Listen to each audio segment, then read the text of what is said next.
Select to Canada আপনাদের কথা বলে। সিলেক্ট টু কানাডা সবসময় তথ্য নির্ভুল বক্তব্য উপস্থাপন করে, এমন কিছু উপস্থাপন করার চেষ্টা করে সিলেক্ট টু কানাডা যার থেকে আপনারা কিছু জানতে পারেন, আপনারা কিছু শিখতে পারেন, সেই শিক্ষাটা আপনাদের বাস্তবিক জীবনে কাজে লাগাতে পারেন। ইদানিংকালে খুব বেশি ভিসা হচ্ছে ট্যুরিস্ট ভিসা, অনেকে কানাডায় আসছেন। সেই যারা কানাডায় আসছেন তাদের অভিজ্ঞতার কথা আমরা জানতে চাই। তারা কিভাবে সিলেক্ট টু কানাডা জার্নি করেছেন, তারা কিভাবে বাংলাদেশ টু কানাডা জার্নি করেছেন, সেখানে প্রতিমধ্যে তাদের কি প্রতিবন্ধকতা শিকার হয়েছেন, তারা কোন কোন প্রশ্নের সম্মুখীন হয়েছেন ইমিগ্রেশন অফিসারের কাছ থেকে, সেটুকু জেনে আপনাদেরকে জানানোর চেষ্টা করি। কারণ তারা যে অভিজ্ঞতা সঞ্চয় করেছেন এই জার্নির মাধ্যমে, সেটি যারা আপকামিং, যারা আসতে চাচ্ছেন তাদেরকে আমরা জানানোর চেষ্টা করি। আপনারা জানেন আমরা এই চ্যানেলের মাধ্যমে সফল ব্যক্তির গল্পের কথা আমরা শুনি, সফলতার গল্প শুনি। তিনি কিভাবে তার কর্মস্থলে সফল হয়েছেন নিজ কর্মগুণে, সেটি আমরা তুলে ধরার চেষ্টা করি। আমরা চেষ্টা করি যারা এদেশে আসেন তাদেরকে একটু সময় দেওয়ার, তাদেরকে একটু তাদের নিঃসঙ্গতা, তাদের মাতৃভূমির কথা যেন ক্ষণিকের জন্য ভুলে গিয়ে এদেশের সাথে, এদেশের মানুষের সাথে তারা মিশতে পারেন। আমার ডান পাশে যাকে বসা দেখছেন সে হচ্ছে সাইফুল হাসান সেলিম। সে কানাডায় এসেছে মাত্র কিছুদিন হয়, আর তার বাড়ি হচ্ছে সিলেট জেলার ফেঞ্চুগঞ্জ উপজেলায়। কানাডা টরন্টো সিটিতে স্বাগতম জানাচ্ছি। তোমার সিলেক্ট টু কানাডার জার্নির কথা যদি তুমি একটু তুলে ধরো, তাহলে আমরা বিশ্বাস করি আমাদের অডিয়েন্স, আমাদের ফলোয়ার্স যারা, তারা উপকৃত হবেন। তো প্লিজ তুমি একটু বলো।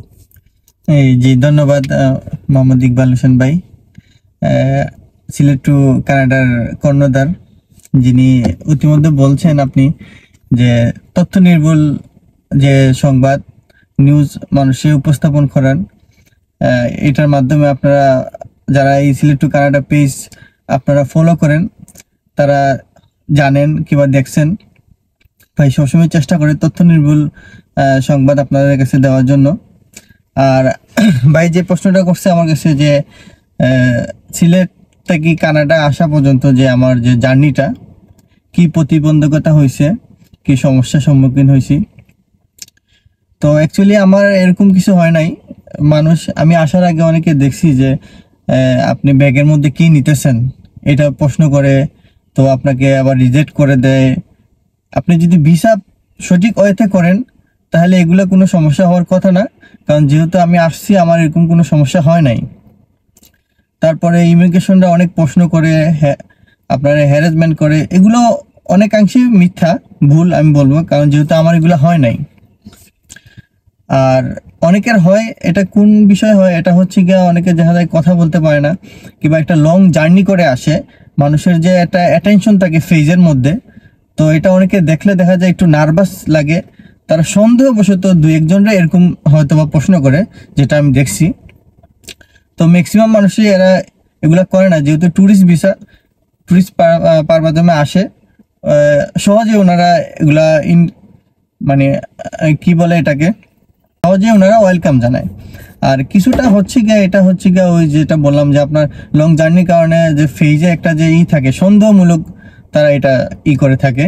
আমার অভিজ্ঞতা থেকে বলবো যারা আসছেন ভয়ের কোনো কারণ নাই, আপনারা আসেন, ভয় পাবেন না।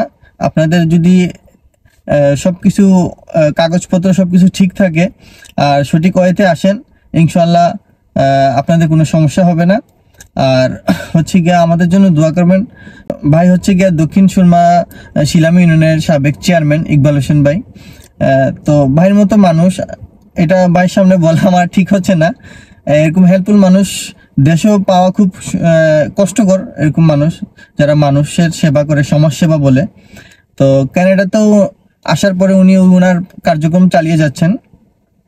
আমরা যারা নতুন আসছি ভাইয়ের সাথে দেখা হওয়ার পর থেকেই ভাই খোঁজখবর নিচ্ছে, আমাদের প্রয়োজন কি, কোথায় যাব, কি করতেছি না করতেছি খোঁজখবর নিচ্ছেন, আলহামদুলিল্লাহ। আর যারাই আছেন, শুধু আমরা না, আউট বাংলাদেশ থেকে যে জেলা থেকে মানুষ আসছে ভাইয়ের কাছে হেল্প চাচ্ছে, হেল্প পাচ্ছে। আর ভাইয়ের জন্য দোয়া করবেন।